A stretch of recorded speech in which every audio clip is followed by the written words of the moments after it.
Hello students, आज हम start करेंगे अपना नया chapter 7 dissolution of partnership form. इसमें दिया है, देखिए दो चीज़ें होती हैं, एक होता है डिसोल्यूशन ऑफ पार्टनरशिप फॉर्म और एक होता है dissolution of partnership. Dissolution of partnership दोनों सेम लगता है लेकिन दोनों सेम है नहीं, दोनों में डिफरेंस है। क्या डिफरेंस है? देखिए डिसोल्यूशन ऑफ पार्टनरशिप क्या होता है। Dissolution of partnership means termination of the old partnership agreement and a reconstruction of the firm due to change in profit sharing ratio, admission, retirement and death of a partner। देखिए dissolution of partnership क्या होता है, जो हमारा reconstitution of the firm होता था, जैसे जब भी कोई नया पार्टनर फर्म में एडमिट होता है या फिर जो है कोई पार्टनर रिटायर हो रहा है, किसी पार्टनर का डेथ हो रहा है, या जो एग्जिस्टिंग पार्टनर है वो अपने प्रॉफिट शेयरिंग रेशियो को जब चेंज करते थे तो उस टाइम पे जो एग्रीमेंट उनका था वो चेंज होता था, पुराना एग्रीमेंट ख़त्म होता था और नया एग्रीमेंट एग्जिस्टेंस में आता था, लेकिन बिजनेस कंटिन्यू चलता रहता था। वो हमारा होता है डिसोल्यूशन ऑफ पार्टनरशिप, उसको बोलते हैं रिकॉन्स्टिट्यूशन ऑफ द फर्म। दूसरा डिसोल्यूशन ऑफ पार्टनरशिप फर्म क्या होता है। Dissolution of partnership firm means that the firm closes down its business and comes to an end, मतलब कि जो हमारा पार्टनरशिप फर्म है वो अपने बिजनेस को क्या कर देगा, बंद कर देगा और अब वो ख़त्म हो जाएगा, फर्म ही ख़त्म हो जाएगा। ठीक है, तो ऐसे कंडीशन में होता क्या है कि जब डिसोल्यूशन ऑफ पार्टनरशिप फर्म होता है तो फर्म तो कंटिन्यू चलता रहता है, सिर्फ चेंज किस में आता है, एग्रीमेंट में चेंज आता है। एग्रीमेंट पुराना ख़त्म होता है और नया एग्रीमेंट एग्जिस्टेंस में आ जाता है। लेकिन जब डिसोल्यूशन ऑफ पार्टनरशिप फर्म होता है तो बिजनेस हमारा बंद हो जाता है पूरी तरीके से। इसके एसेट्स को क्या करते हैं, हम सेल करते हैं और जो भी इसके डेब्ट्स हैं इनको पे कर दिया जाता है। डेब्ट्स मतलब लाइबिलिटीज जितनी भी होंगी उनको पे कर दिया जाएगा। फिर इसके बाद पार्टनर्स के कैपिटल का अगर कुछ बैलेंस बचता है तो उसे भी पार्टनर को पे कर दिया जाएगा। ये होता है dissolution of partnership firm. Next देखिए क्या होता है, mode of dissolution of partnership firm. Partnership firm को डिसॉल्व करने के मोड कौन कौन से होते हैं, तो दो होता है, एक होता है without the intervention of court और एक होता है by order of the court. दो तरीके से इसका डिसोल्यूशन होता है। अब जो without intervention of the court है उसमें क्या होता है, by mutual agreement. Mutual agreement का मतलब क्या है कि आप आपस में लोग जो है एग्री होंगे सारे पार्टनर तो फर्म को डिसॉल्व किया जा सकता है। इंडियन पार्टनरशिप एक्ट 1932 के सेक्शन 40 में दिया गया है। अब म्यूचुअल एग्रीमेंट में होता क्या है कि जो पार्टनरशिप फर्म है, ठीक है, वो डिसॉल्व किया जा सकता है जब सारे पार्टनर एग्री हों। जब सारे पार्टनर एग्री होंगे तो उस टाइम पे, यानी जिन्होंने मिल के बिजनेस को स्टार्ट किया, जो लोग साथ में काम कर रहे हैं, जब वो सब के सब एग्री हो जाए कि नहीं अब हमें अपने बिजनेस को बंद कर देना है, डिसॉल्व कर देना है, तो उस टाइम पे डिसॉल्व किया जा सकता है एग्रीमेंट के थ्रू, आपसी सहमति के थ्रू। दूसरा है कंपल्सरी डिसोल्यूशन। अब कंपल्सरी डिसोल्यूशन क्या होता है, या तो कोई एक पार्टनर इंसॉल्वेंट हो जाए, क्या हो जाए, इंसॉल्वेंट हो जाए। इंसॉल्वेंट का मतलब समझ रहे होंगे क्या होता है, ठीक है, मतलब कोई पार्टनर या सब के सब पार्टनर ऐसे कंडीशन में हो जाएं कि वो अपने डेप्ट का पेमेंट, यानी जो उनकी लाइबिलिटीज है उनका पेमेंट करने की पोजीशन में ना हो। पोजीशन में ना होने का मतलब कि अपनी पर्सनल प्रॉपर्टी को भी सेल करने के बाद अपनी डेप्ट्स का पेमेंट ना कर पाए। तो ये होता है कंपल्सरी डिसोल्यूशन, सेक्शन 41 में दिया। ठीक है, या जो है जो बिजनेस है वो हमारा वही अनलॉफुल हो जाए, बिजनेस क्या हो जाए, अनलॉफुल हो जाए, तो ऐसे कंडीशन में फर्म का डिसोल्यूशन कंपल्सरी हो जाता है। और तीसरा क्या है, on happening of an event, section 42 में दिया। अब ऑन हैपनिंग एन इवेंट का मतलब क्या है कि कोई ऐसी सिचुएशन आ जाए या कोई ऐसी घटना हो जाए जिसकी वजह से हमें फर्म को डिसॉल्व करना पड़े।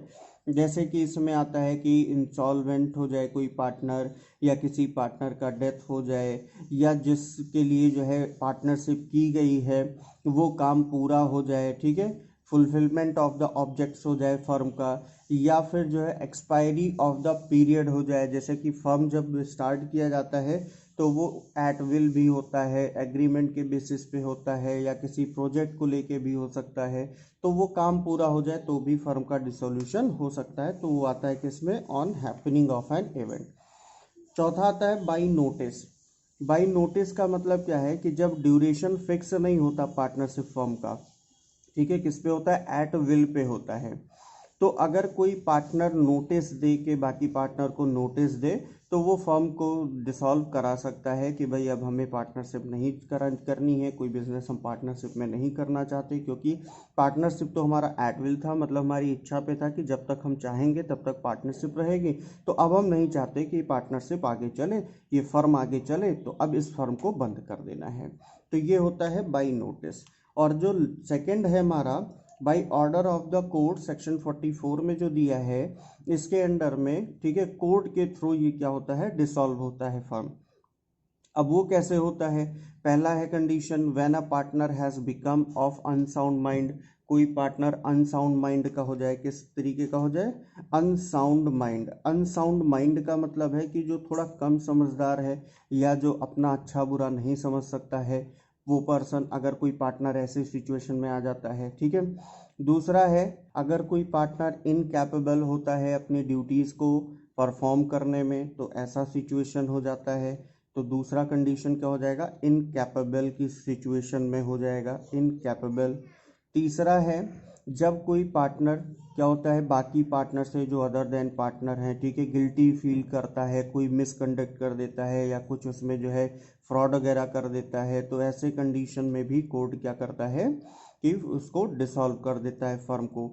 फिर इसके बाद एक सिचुएशन और हो सकता है, जब कोई पार्टनर अपना पूरा का पूरा इंटरेस्ट किसी थर्ड पार्टी को ट्रांसफ़र कर दे, तो ऐसे सिचुएशन में भी फर्म क्या हो सकता है, डिसॉल्व हो सकता है। तो वहाँ पे भी डिसोल्यूशन कोर्ट के थ्रू कर दिया जाएगा। तो ये होते हैं mode of dissolution of partnership firm.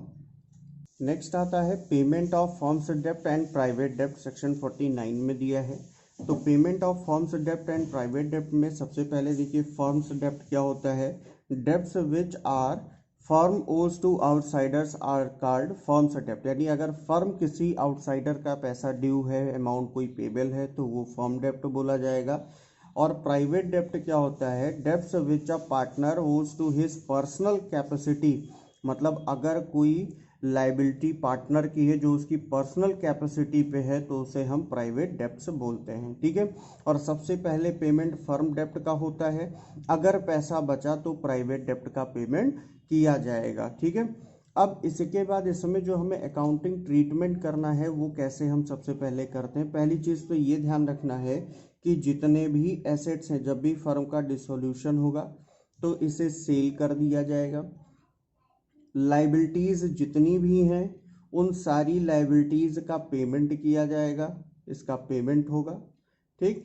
इसके बाद अगर कोई पार्टनर का लोन है, पार्टनर्स लोन है, तो इसका पेमेंट होगा।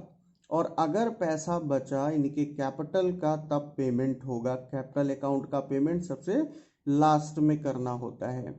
तो इसके लिए जो हमें अकाउंटिंग ट्रीटमेंट करना है, इसमें पहला हमारा आता है कि रियलाइजेशन अकाउंट प्रिपेयर करेंगे, जिसके थ्रू हम एसेट्स और लाइबिलिटीज़ का पेमेंट दिखाएंगे कि कितने एसेट्स हैं, कितनी लाइबिलिटीज़ हैं, उनका पेमेंट कितने में किया गया, लाइबिलिटीज़ का एसेट्स कितने में सेल हुआ।